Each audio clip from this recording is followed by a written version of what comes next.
On Live Your Best Life Unscripted, we explore ideas and individuals that inspire better living. And today's guest is a true game changer in the skincare industry. Joining us today's episode is Dr. Shivangi Rana, a leading dermatologist, a trusted digital voice, and someone who is helping thousands to cut through the noise in the world of skincare.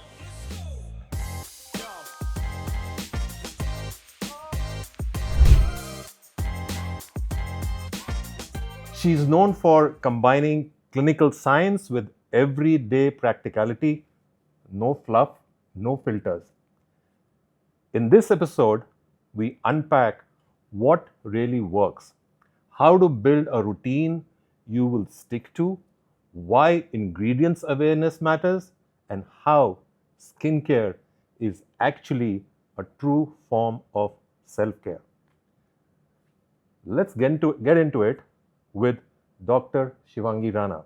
Dr. Shivangi, it's a pleasure to have you here. Thank you so much for having me. While we were talking during lunch, you mentioned that you're coming from Chennai. So, what were you doing in Chennai? So there was actually a event wherein we had to do a beach cleanup. Wow, So yeah, it was like a little bit of skincare, a little bit of environmental friendly activities. You know, just good skin with a side of saving the planet. that's nice. Precisely. That's nice. So, how does skincare fit in into beach cleanup? So that is actually a really good question. What happens is that a lot of products that we are buying are not recyclable. The packaging kind of just becomes a dump which we throw, and that plastic stays in the environment and specifically in the ocean for a very long time. So it's really important, and I feel that it's high time that brands kind of incorporate sustainability as a really important measure, because that helps us go a long way.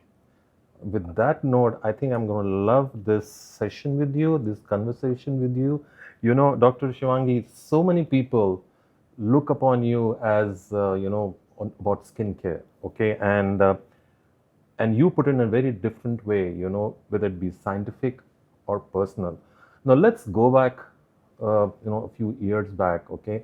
And let's try and understand, was this something you wanted to do to help people beautify themselves about the skin? Yes, there's a really long story behind me becoming a doormat. So as a child, when I was like really young, I was like 7, 8 years old, I had atopic dermatitis. This is a condition not a lot of people are aware of, but it's a genetic condition, very common. So my mother had it, she gave me and my brother the same condition. Now, atopic dermatitis is basically different because some people it comes in skin. Some people can have frequent upper respiratory tract infections, pneumonia. My brother got the lung version of it, I got the Oh, skin version of it. And when I was younger, I used to not be able to tolerate. So I'm born and brought up in Delhi, really cold.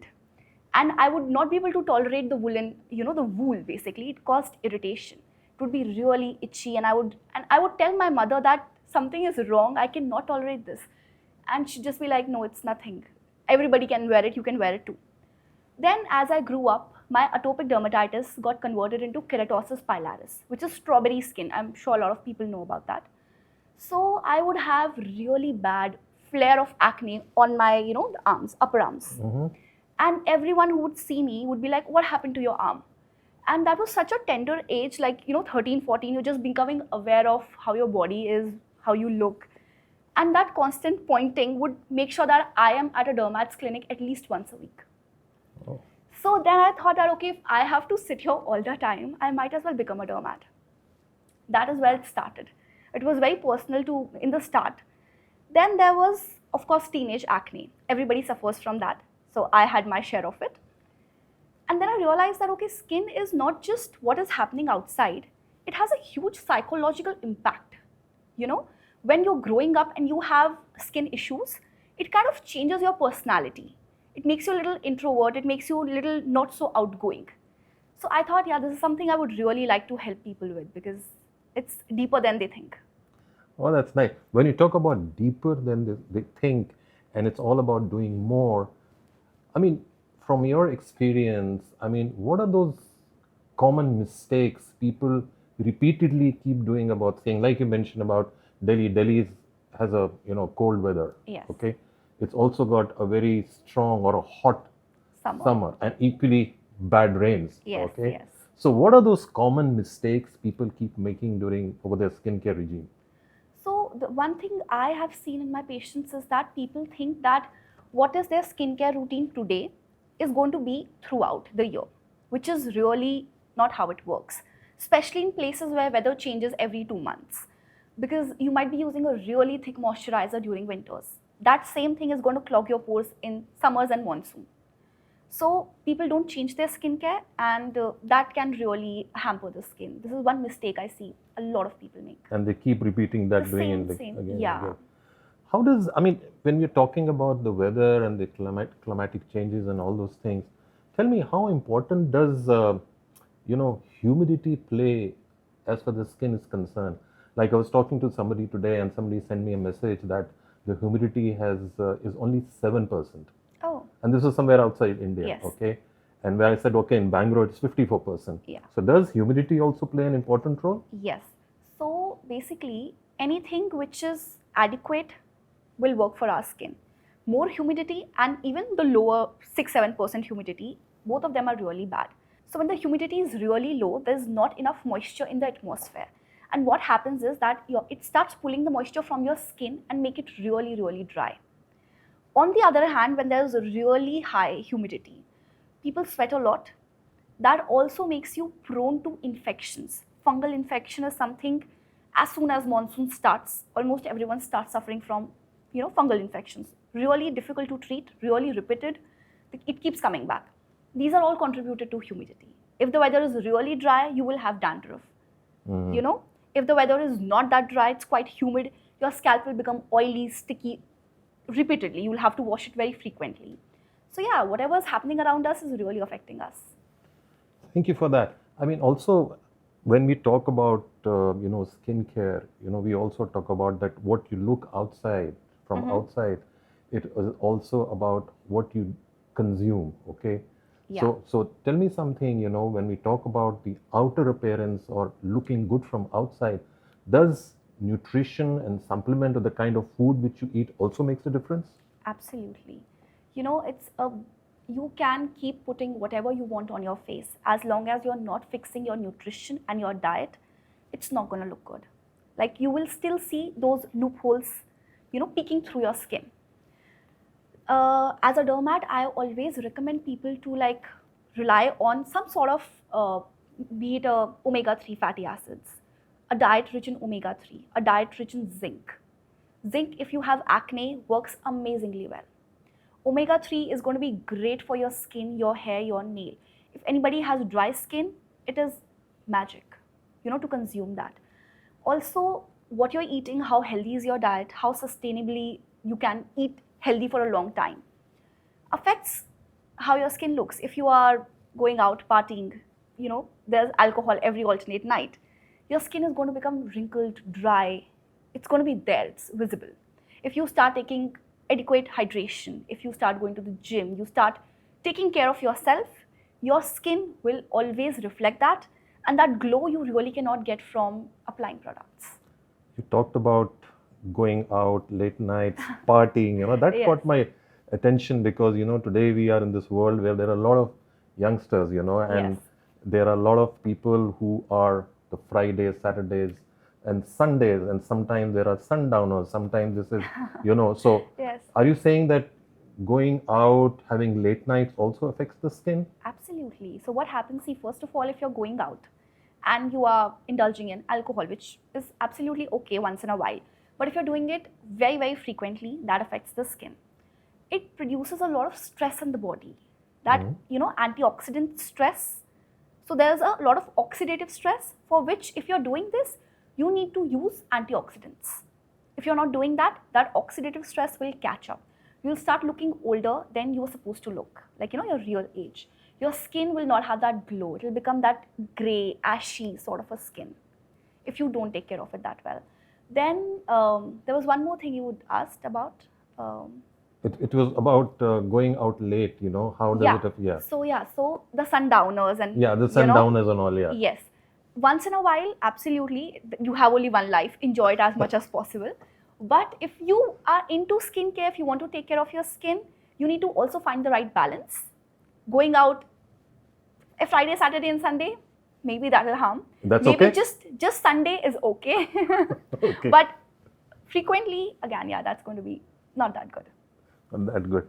I also want to understand from you, doctor, is that, you know, you mentioned about the missing, I would say, the minerals which are there, Yes. or the nutrition which is there in the normal food or regular food which we take.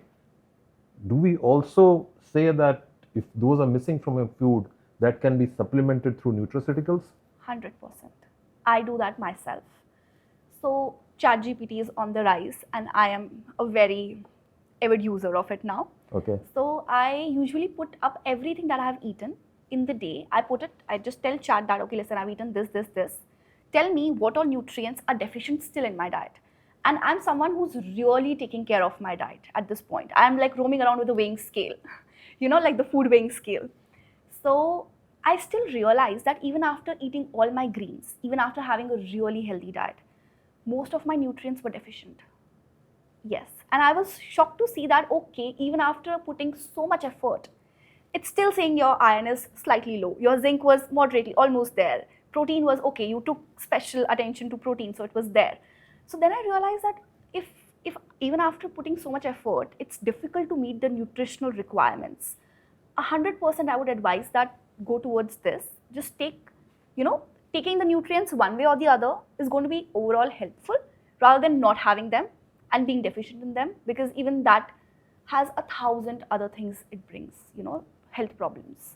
That was good to hear that. And you mentioned about Chat GPT. That means let me hear from an expert, Yeah. and for our viewers also who are watching, how does Chat GPT, help you in identifying your missing needs of nutrients which are required?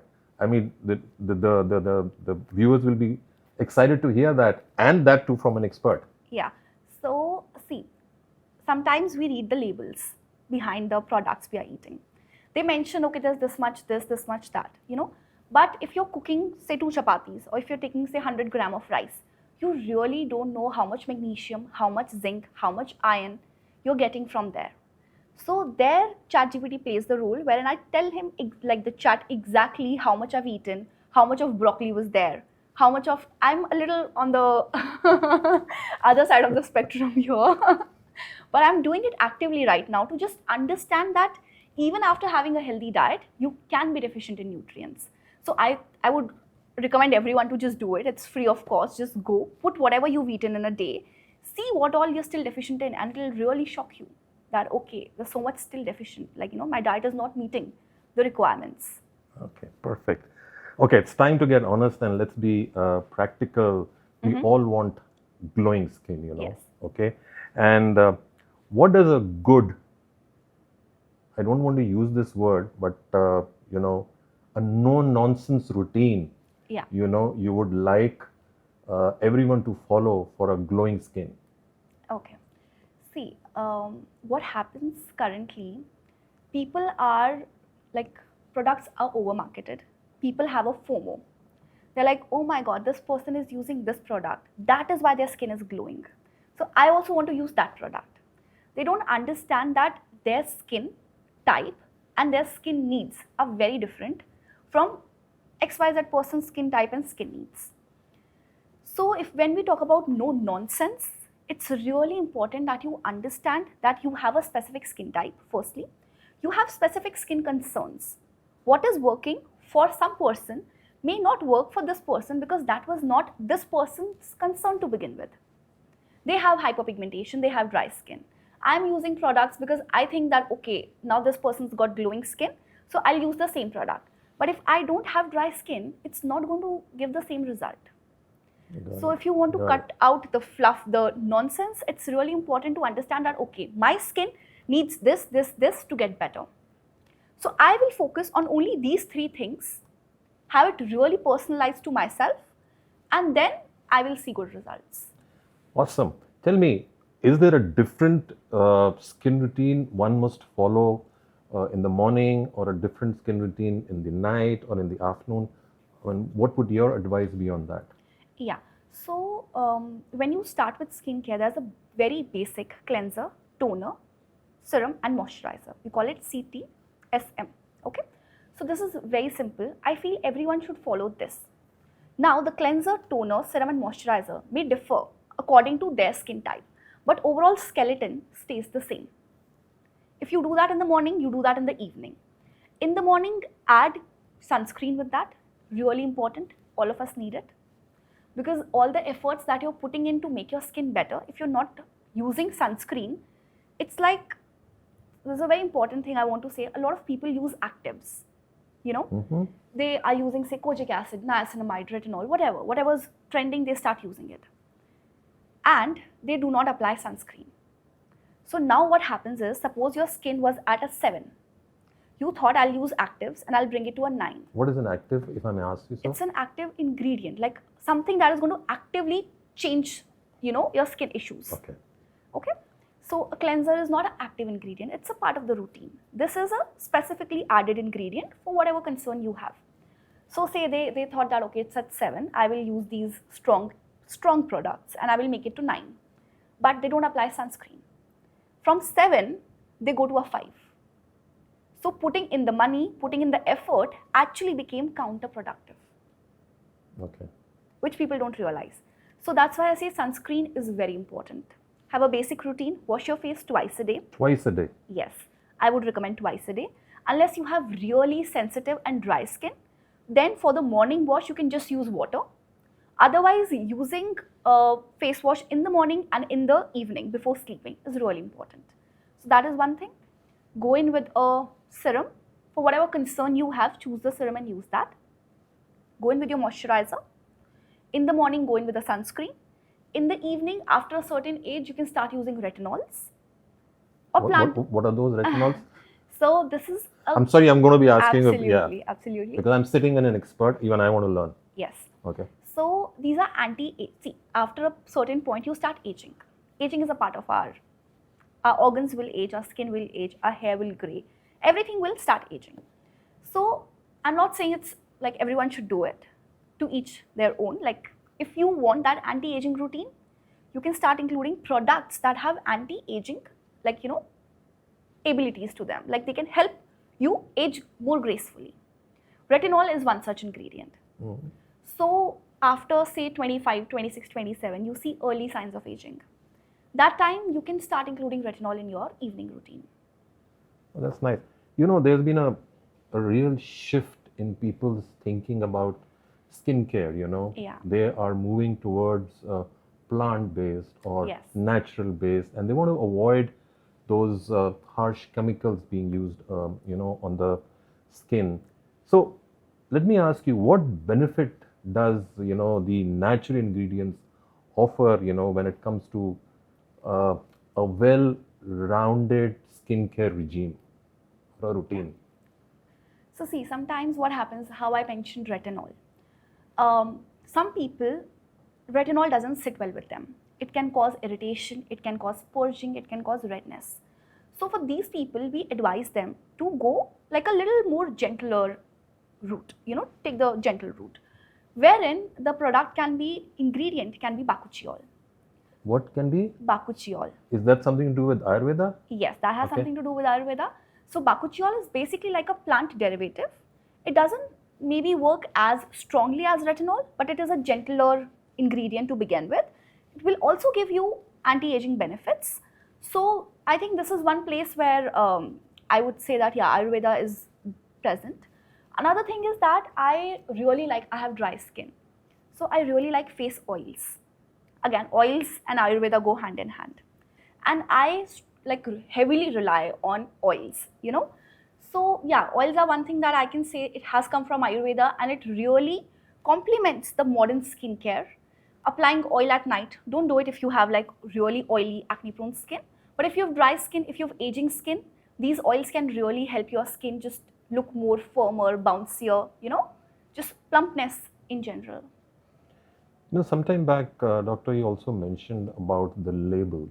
Yes. Okay, and today the labels can be very confusing. The ingredients can be very misleading. Okay, so let me ask you, that how important, it is for consumers Mm-hmm. to understand what ingredient they're using, what quality should be going for, and how do they identify that what is the best for their skin type? Yeah. So when it comes to labels, there's one thing I have seen happen all the time. The brands, they claim that they have this ingredient, like whatever, they will market it on the basis of one ingredient. But when you turn the bottle or the packaging and you start reading the labels, the ingredient will be buried really down towards the end. So that's one thing people don't understand, that the ingredients are always listed from the highest concentration to the lowest concentration. So suppose if you're buying a niacinamide or a vitamin C, that ingredient should at least be in the first line of mentioned ingredients. If it is somewhere in the last line, it's as good as not there. Oh, really? Yeah.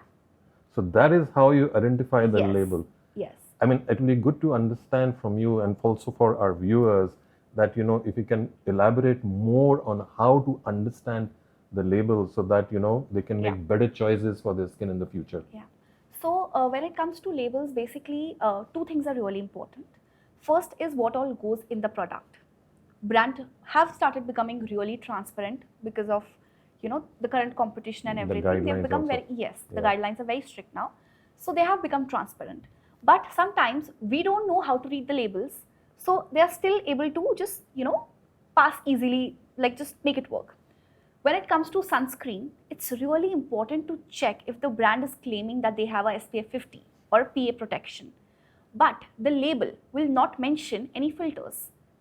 Mm-hmm. So it's our job as a consumer. We are putting our money into it. You know, everybody out here is trying to make their money. For us, we have to safeguard ourselves. So just check the label.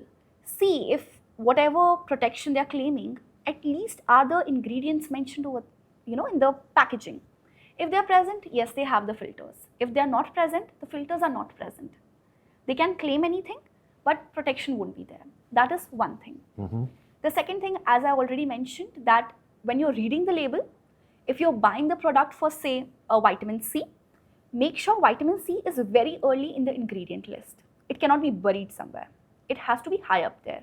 Only then you are paying for vitamin C and you're getting vitamin C. The third thing you want to focus on the label is what is the concentration. So suppose we start with niacinamide. Ideal concentration is 5%, maximum 10%. If someone's claiming they have 1% niacinamide, again, even if it's really high up there, but it's only 1%, so it's as good as not there. Yeah. Yeah. So let me ask you again, Yeah. and I'm inquisitive. Like I said, I'm not a expert. What is niacinamide? Cinamide? Okay, so niacinamide is basically a molecule that has a lot of actions. Few being it will help control oil production. So it's basically a scientifically, produced molecule. It will help people who have oily acne-prone skin. Oh, So it okay. helps to reduce the oil. It will help kind of shrink the pores because the pores look bigger when you have more oil on the skin. It works great as a, people who have oily acne prone skin. So it kind of helps calm down the acne a little bit. So it has all the properties. And niacinamide currently is like the jack of all trades. Oh, okay. It does a lot of things. Okay. No, we talked a lot about the what goes inside the product, how Yeah. to read the labels, and sometimes people also think that uh, let me buy this particular product. They don't look at the price, think okay, it's cheap, But tell me something, how does the cheap products Uh-huh. harm your skin, or they can have an effect on your skin? Or fake products, there are a lot of Yes. fake products also. Yeah. So what would your advice be beyond that? Okay.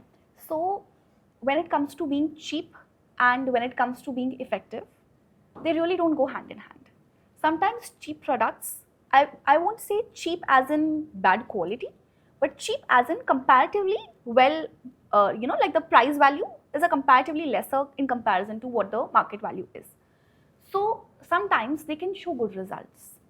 I personally in spite of having all the resources, I would not want to spend a lot on, say, a face wash or a moisturizer. Because I know that a reasonably priced face wash and a face wash that's costing like a 5 or 6 thousand is going to pretty much do the same, wash your skin, you know. So there goes this thing.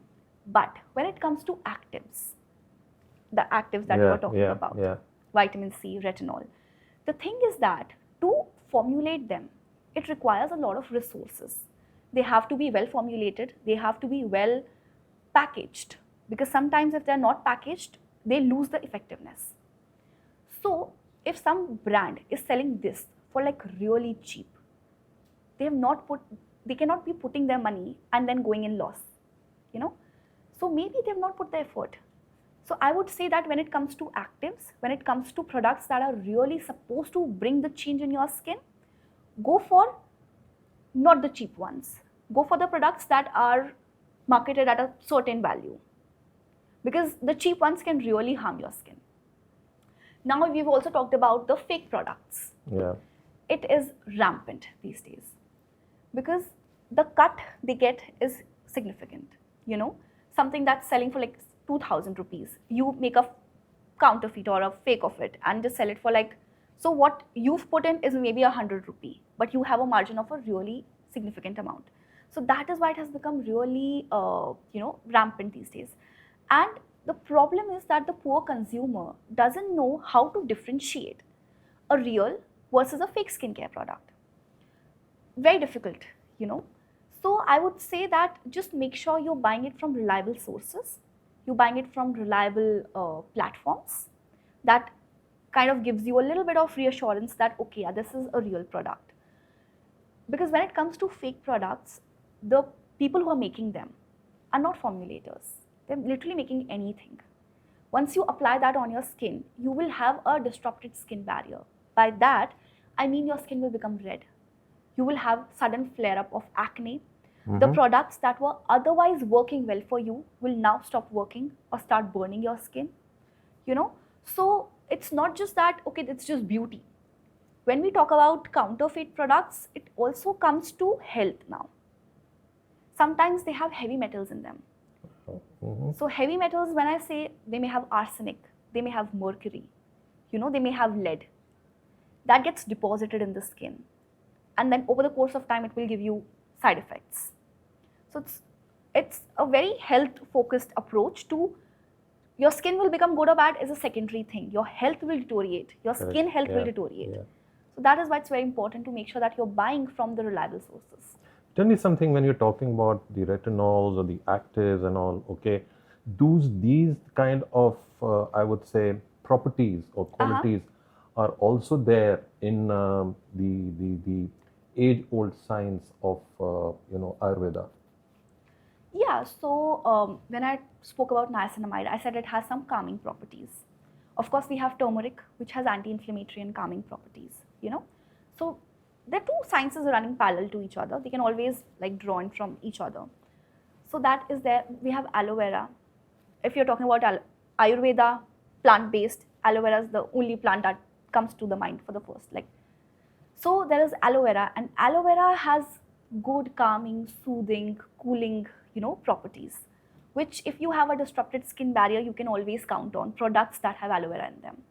So yeah, a lot of Ayurvedic products, natural products, like plant-based products, I would say, have soothing properties in them. Yes. Over lunch, you were mentioning something about the kumkumadi oil. Yes. Yeah. So yeah, I have used it for a very long time. Yeah. So that is kumkumadi tailam. And even before I was a dermat, I was just a medical student. I was using it, and I would really see like glowing results. And I still have people in my comment section asking that, how's kumkumadi, kumkumadi oils? And I would always tell them that they're amazing because I have firsthand seen the results, and I know it can really brighten up your skin. And I had dry skin, so I used to count on oils a lot. So there was the oil benefit, there was the ingredient, the kumkumadi benefit. I loved it. Oh, awesome. Good to hear that. And what one understands from you is that skincare is not one size fit for all. Yes. So let me ask you, what should the teens or the adults or the aging individuals, focus on when they're talking about or looking at their skincare? Okay, that's again a very good question because as you age, your skin changes. Mhm. When we are younger, when we are like in our teens, we have a lot of acne issues, we have oiliness. So your skin, your glands, under the influence of your hormones, are becoming very active. You know, puberty is just hit, the hormones are at their peak, the glands are overactive, producing a lot of sebum. So we have oily skin, we have acne, we have redness. So their skincare routine has to be different from, say, a 30-year-old. And again, the 30-year-old needs to have a different skincare routine from, say, a 55 to 60-year-old. Because as you go from your teens to your 30s to your 60s, your skin becomes more and more dry. Uh-huh. So when you were, say, someone has oily skin, very oily in their teens, by 30s, it will not be that oily. By 60s, even they will start developing dry skin. Someone who's had dry skin like me throughout, it will become even more dry in 30s and worse in 60s, I'm expecting. So of course your skincare should change as your decades change. In your teens, focus more on salicylic acid, focus more on products that reduce the oiliness. In your 30s, start focusing on anti-aging, like how I mentioned that okay, now your skin will start showing wrinkles, fine lines, so focus on that.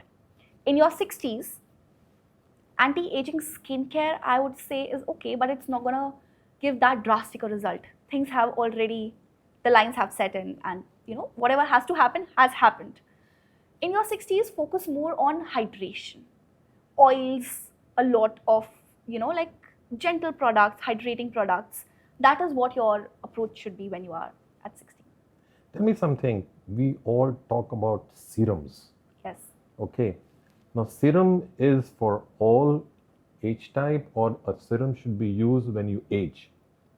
No. So serum is basically like how we have a cleanser. Similar way we can have a serum. It's just something that is more liquidy in concentration, like in the consistency, and has a particular concentration of whatever ingredient. So this is something you can use throughout, but the type of serum you are using will change. Okay. So again, I said salicylic acid for teens. That is a serum which has salicylic acid that teenagers can use. Retinol can be a serum, again, to be used by people in their late 20s, early 30s. We can have hydrating serums, serums with hyaluronic acid, serums with Cica and all these things for people who are more, you know, older. So that helps with hydration. So serum is a very generalized term, like how a sunscreen is, a moisturizer is. Correct. Similarly, we have a Correct. serum. Yeah. Okay, we talked about, the ingredients, we talked about things. There's also a joke about something about the beauty sleep. Okay. I don't know whether it's a myth or not, but how does, the sleep affect your skin, and what are the signs to watch out, on the skin if you're not sleeping well? Yeah. So it's not a myth, it is not even a joke. Okay. I personally feel that myself, if I don't sleep well, I'm not a morning person. I cannot get up in the morning. If I'm made to get up in the morning 3 consecutive days, my skin will be even more dry. I will have visible dark circles. It is just like a drastic difference. You can just see and tell that, okay, you've not slept. So sleep has a really good role to play. Sleep is basically the time where everything in our body goes in like a healing mode. You know, your skin starts healing itself, your whatever, the body just goes in a relaxing and a healing mode. When you don't give it that, that stress that comes because of lack of sleep is visible everywhere. So you will have dark circles, you can have really dry skin, your skin will just overall start looking dull. And let's not talk about the irritation lack of sleep causes, and you're just not a likable person then. So yeah, your skin and your mental health, they're both really, you know, like helped. They go hand in hand. Yes, with good sleep. So you're saying sleep Yeah. enhances your skin. Yes, 100%. So if you have a good sleep, it will enhance your skin, and you will feel better, you will look good. So I want to add one thing. That is why we have like a different AM and PM skincare routine. Oh, sorry? AM is like the morning routine. Correct. and PM is like the evening PM, routine. okay. Mhm. So they are supposed to be different, and I'll tell you why. In the morning, our skin is in a protective mode. We have pollution, we have sun, we have anti like oxidative stress. So mornings are to just shield it and let these things not affect you that much. But in the evening is when I also tell my patients that okay, this is the time wherein we start repairing the damage that has already happened and that may have happened that particular day. So in the evening routine, we will tell them, okay, start using whatever anti-pigmentary serums or your retinols, which are anti-aging serums, because that is when your skin is most receptive to them, and that is when your skin is bringing about the difference that you want to see. Your morning, the skincare is not really helping you that much. It's just Okay. protecting you. Okay. So, ladies and gentlemen, you heard from an expert here that if you sleep well, you can enhance your skin and your skin will look good. So, doctor, there is another, myth or a magic word called the usage of magic creams. Okay. Or there are some routines, which sound too good to be true. So, let me ask an expert here, a doctor here, what's that one skincare myth you would want, our viewers or the people stop believing about, The first thing is that they should stop believing that their skin can change overnight. Mhm. They think, usually what happens, that's a human tendency to not act till the last minute, and then the last minute they want everything changed suddenly. Doesn't happen. Skincare is like a lifestyle, like how we go to the gym. You're supposed to keep your body in shape by going to the gym for a very long time. So there's one myth wherein I'll use this for like 2 weeks and my skin will change. That doesn't happen. The next myth is that people believe that oily skin people don't need a moisturizer, because they are like, my skin is already so oily, why do you want to put more moisturizer on that? But they don't realize that oily skin is producing more oil because you're not giving it the hydration it needs. If you start hydrating, the glands will calm down and not produce as much oil. So they think that okay, I'm not applying a moisturizer, my skin is going to become less oily, but it in turn becomes more oily. So that is one myth that I have seen a lot of people believe. When we talk about magic creams, I really want to talk about that here, because I have so many patients who have fallen for these magic creams. Mhm. And there's like a lot of these creams, they either have a hydroquinone in them or a steroid in them. Both of these are really harmful ingredients. When I say really harmful, I want to emphasize that your skin may never go back to being normal again. They can applying these things for like say a month or 2 or 3 under the guidance of a dermat is one thing. Becoming completely dependent on them will really ruin your skin. And I've had patients come in the OPD and tell me that I'm applying this for the last 18 years. Oh, And I'm like, okay, what is it? And I see that they've been applying a steroid for 18 years on on the the skin? skin. Yes. And then I'm just like, how can I help you now? Because the damage is 18 years long. What kind of damage does it do? So steroid basically firstly makes your skin really sun sensitive. Oh, Okay. So when you start going out, I'll tell you why is steroid misused in the first place. Initially, it gives a lightening effect on the skin. Your skin becomes visibly lighter. So people feel that, oh, this is the magic cream that can make me go 3 shades or 4 shades lighter, and I need it. They start using it.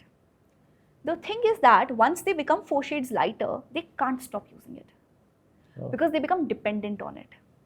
Now the dependence is not beauty. The minute you stop using a steroid, that day your skin will burn. It'll be extremely irritated red. If you go out in the sun, you cannot tolerate sun. And also they start developing more hair on the face. So hair on the face, really fine hair, but just everywhere. Yeah. And then you were trying to get like 3 or 4 shades lighter skin, you end up getting 5, 6, 7 shades darker skin in the long run. And they still can't stop using it because they cannot stand the irritation it causes when they're not using the cream. Now for their skin to just be normal, like the new normal, the bad normal, they have to use that cream. So they become, it's like an alcohol addiction. Addiction, yeah. Yes, it's like that. They just can't let it go until they come to a dermat, and we have to have like a proper routine for them. And then also, I would say it takes years to get back to normal. You see, another this conversation is getting very interesting. There's another thing, which people talk about. There's a lot of usage of lasers today on the skin. Yeah. How does the lasers affect the skin? Okay. Laser, I would say, is like a boon for modern medicine. Like currently, for the skin specifically, I want to talk about, because we have a lot of different lasers. There is one sort of laser which is basically going to burn the top layer of your skin, and burn like in the good way. So that is a fractional CO2 laser, wherein we can just, suppose you have hyperpigmentation and it's a couple of layers thick. So what we can do is we can burn it and just remove those layers easily, so that the skin gets, like better quicker. Sometimes the ingredients, they don't penetrate that deep. So lasers come into play. We have hair reduction lasers currently. Again, a boon. I mean, I have gotten it done for myself, and I cannot imagine getting monthly hair removal sessions, because it was really taxing when I was younger. Changed my life. I don't have to worry about it. So again, amazing laser for hair reductions. Then we have lasers that will help with pigmentation. So I'm not just talking about sun-induced pigmentation. Sometimes we have patients with pigmentary disorders. It's not something that sun has caused. It's their genetics that have given them, like, suppose a gray color pigmentation on the whole face, on the back, on the front of the chest. For them, we do these pigmentary lasers. It kind of breaks down the pigment. So it breaks the melanin or whatever pigment that has deposited. So I think lasers work great in current scenario. Okay, thank you so much. You have shared some, incredible insights and experiences. Now let's switch gears now. Okay, let's ask you some fun questions. Okay, and discover your, I would say, skincare secrets. Oh, absolutely. Okay. One routine you love and you use daily. So I try to keep my skincare very simple. In spite of the fact that I'm getting 1,000 products delivered to my house on a daily basis, because that's my job and I have to test them out. Personally, I try to limit my routine to 3 to 4 ingredients. That's it. I cleanse my face twice daily. I've never walked out without a sunscreen in a really long time. And when I say sunscreen, I also want to say that I've been really for protective clothing and umbrellas, because I know that sunscreen is not protecting you as much as we want to believe that it is. Tanning is still happening, pigmentation is still happening. So I rely on protective sun gears a lot. And in the night, I use my normal moisturizers. I have dry skin, so I heavily rely on moisturization. I think that brings some glow and some bounciness to my skin. Along with the serum or just the moisturizer?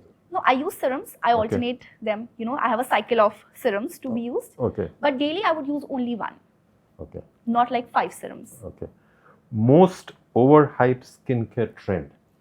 So like how we were just discussing, daily I use one serum. Okay. People believe in using a lot of serums in one go. Okay. So what they do, they will basically use 4-5 actives in one go. And this is a trend. I'm seeing it on Instagram every now and then. They start doing their nighttime skincare routine. They keep doing it. There's one product, and then second, and then third, and then fourth, and then fifth, and then sixth. And I'm just like, how are you doing this? Okay. Because it will, and sometimes some people have more resilient skin. You don't know who's watching it. They would think that, okay, yeah, I need to like use 5 different serums or 5 layers of this. Only then my skin will become better. But that really makes me, it bothers me, because it kind of really hampers, like, disrupts the skin barrier. Your go-to skin food? I really like avocados. Oh, I love them too. I love them, and they have all the good omegas and fatty acids, everything. Like, I really feel that it is like a wholesome food to have, really filling, helps me control my cravings, gives me all the good oxidants and good fats for my skin. What is that one avocado dish you love the most? I love avocado on toast. Same. Avocado on toast. I put some cheese. I put, the base will be like a basil paste. And then I will put avocado. Pesto. Pesto. Yeah. Okay. Avocado, cheese with a little bit of garnishing, and that's it. Awesome. Okay. One skincare crime that makes you cringe. I have talked about steroids. I think it's a crime. I think government should come up with better regulations to stop that from happening because people are not aware of how they're damaging their skin. You know, it really needs some addressing done there. Fantastic.